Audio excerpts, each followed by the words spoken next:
Hello friends, welcome back to my YouTube channel. My name is Harshit. So आज हम बात करने वाले हैं केदारकंठा ट्रैक के बारे में। बहुत ही ज़्यादा प्यारा ट्रैक है, बहुत ही अल्टीमेट वाले व्यूज़ मिलते हैं वहाँ से देखने के लिए। एंड जो उसकी पीक है वो एकदम अल्टीमेट लेवल वाले व्यूज़ देती है। सो इस वीडियो में हम बात करने वाले हैं हमारे 4 टॉपिक की तरफ। पहले हम बात करेंगे हमारे ट्रैक की तरफ कि हमें किस किस बात का ध्यान रखना है ड्यूरिंग द ट्रैक और हमें क्या क्या चीज़ लेके जानी है ट्रैक के लिए। सेकंड हम बात करेंगे हमारा ट्रांसपोर्टेशन के बारे में कि हम जो उसका बेस विलेज है सनकरी विलेज, वहाँ तक हम कैसे जा सकते हैं। थर्ड हम बात करेंगे हमारा स्टे एंड फूड के बारे में।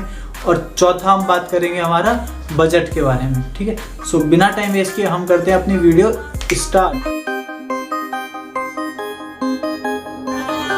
बात कर लेते हैं ट्रैक की। इस ट्रैक पे जाने के लिए हमको एक गाइड की ज़रूरत पड़ेगी जो कि आपको वहाँ पे लोकल मिल जाएगा। और अगर आप किसी ट्रैवल ऑर्गेनाइजेशन के थ्रू जाते हैं तो वो सब काम उस ट्रैवल ऑर्गेनाइजेशन का है, सब कुछ आपके लिए मैनेज करके देने का। और आपको एक ज़रूरत पड़ेगी परमिट की, जो कि हमारा 50 रुपीज़ का परमिट रहता है।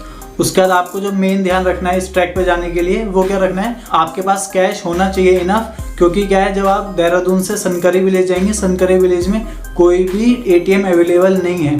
तो लास्ट जो एटीएम अवेलेबल है वो हमारा मोरी गांव में एटीएम अवेलेबल है। तो इसलिए मेरा एक सजेशन है कि जब आप देहरादून से निकल रहे हैं तो आपके पास इनफ कैश होना चाहिए, जिससे कि आप पूरा जो ट्रैवल है, वो जो पूरा ट्रैक है वो ईजिली कर पाएँ without any shortage of cash. ठीक है, सो अब हम बात कर लेते हैं ये हमारा कितने दिन का ट्रैक है। तो ये हमारा 4 दिन का ट्रैक है। पहला दिन हम सनकरी विलेज से स्टार्ट करते हैं, जो हम जुदागढ़ तालाब जाते हैं। उसका जो डिस्टेंस है वो लगभग 5 किलोमीटर है। उसको हमें कवर करने में लगता है 4 घंटा। और काफ़ी अच्छा रूट है, काफ़ी डिफाइंड रूट है और एकदम डेंस फॉरेस्ट से होता हुआ जाता है, तो काफ़ी ज़्यादा अच्छे व्यूज़ मिलते हैं। और आप सुबह अर्ली मॉर्निंग स्टार्ट करेंगे तो आप इजीली ठंड में उसको कवर कर सकते हैं। फिर आप जुदागढ़ तालाब जाइए, वहाँ पे अपना स्टे करिए, रात में चिल करिए, एकदम काफ़ी अच्छे व्यूज़ मिलने वाले हैं आपको वहाँ पे। डे 2 में आप क्या करेंगे, जुदागढ़ तालाब से लेके जो केदारकंठा का हमारा बेस कैंप है आप वहाँ तक जाएंगे।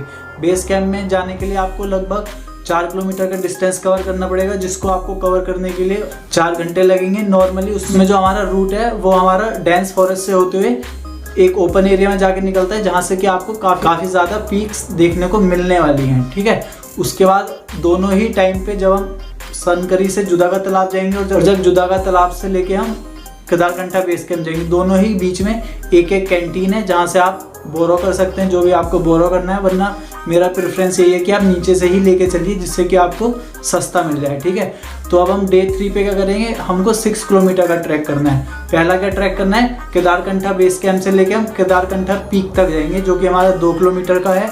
उसमें नॉर्मली आपको जो टोटल डिस्टेंस है वो 6 किलोमीटर का कवर करने के लिए 7 घंटे लगते हैं। तो 2 घंटे का जो हमारा है केदारकंठा बेस कैंप से लेके केदारकंठा पीक तक है। वहाँ पे आप अपना एंजॉय करिए, एकदम बढ़िया बढ़िया फोटो लीजिए, बहुत ज़्यादा एंजॉय करिए। और इसमें मैं आपको एक सजेशन दूंगा कि अगर आप किसी ट्रैवल गाइड के थ्रू जा रहे हैं या खुद से भी जा रहे हैं तो आप रात में भी स्टार्ट कर सकते हैं ये ट्रैक।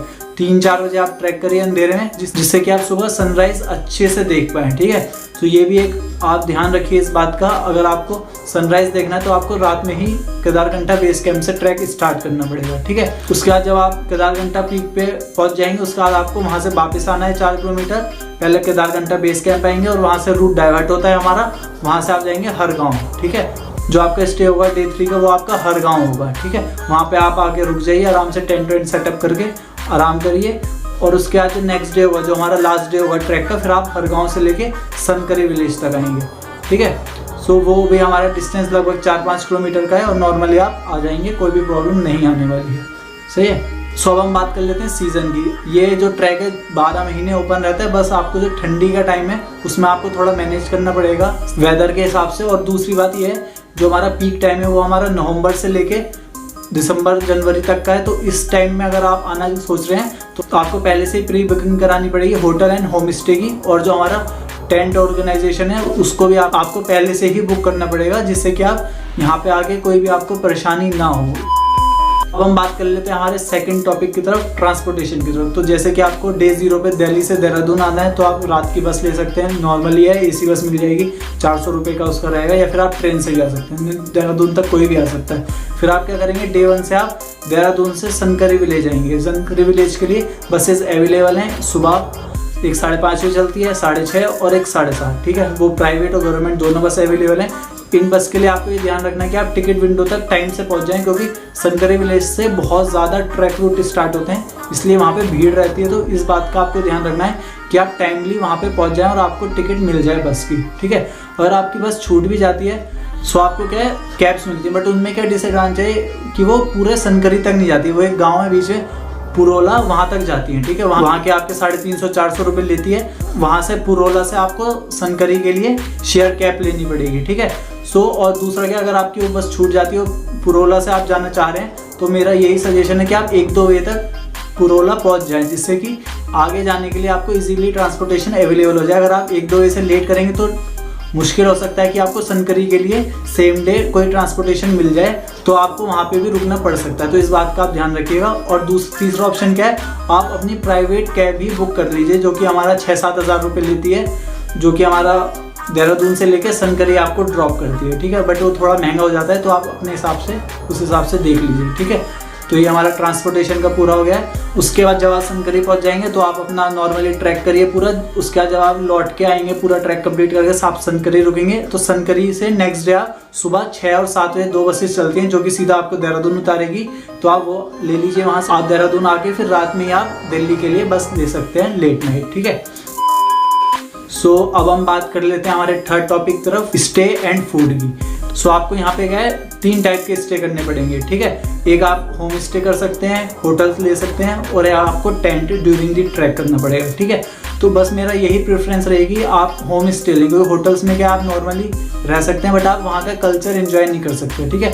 तो आप होम स्टे में रहिएगा और आप वहाँ का जो लोकल कल्चर है आप उसको एंजॉय करेंगे और एक अच्छी मेमोरीज आपकी बन जाएगी, ठीक है। और दूसरा क्या होगा, जो वहाँ के लोकल्स हैं उनको भी थोड़ा सपोर्ट मिल जाएगा अगर आप उनके होम स्टे में रहेंगे, तो वो भी एक पॉजिटिव पॉइंट है, ठीक है।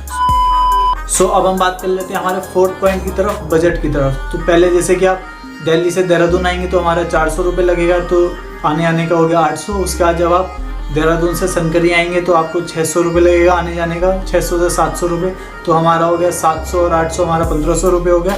उसके बाद जैसे कि आप वहाँ पे गाइड हायर करेंगे 1000 रुपये पर डे के हिसाब से आपको गाइड मिलेगा, 4 लोग हो गए तो 1000 रुपये आपका गाइड का हो गया, ठीक है। उसके बाद फिर आप वहाँ पे 2 दिन स्टे करोगे संकरी विलेज में, 300 रुपये पर डे के हिसाब से आप लगा लीजिए, तो हमारा हो गया वो 600 रुपये, ठीक है। उसके बाद फिर आप आगे जाएंगे, आपको टेंट अगर आपको वहाँ से रेंट पे लेना है तो 500 रुपये पर डे के हिसाब से मिल जाएगा, तो आप 2 लोग उसमें रुक पाओगे, तो 4 दिन के हिसाब से हो गया 2000 रुपये और पर हेड हो गया 1000 रुपये, तो लगभग आपका 3100 रुपये हो गया। उसका 1000 रुपये और आप ले लीजिए ऊपर से राशन के लिए या वहाँ पे जो आपको बर्तन लेने पड़ेंगे उसके लिए, और जो बाकी चीज़ें होंगी स्टोव वगैरह उन सब के लिए आप 1000 रुपये और मान लीजिए एक्स्ट्रा, ठीक है। तो लमसम आपका 5100-5200 रुपये में पूरा ट्रिप बैठ रहा है। हम तब भी एक्स्ट्रा लेके मतलब आपका ट्रिप जो होगा अच्छे से 5000 से 5500 रुपये में एक अच्छा आपका बजटेड ट्रिप कंप्लीट हो सकता है, ठीक है। सो अगर वीडियो अच्छी लगी हो तो वीडियो को लाइक कर दीजिए, चैनल को सब्सक्राइब कर दीजिए।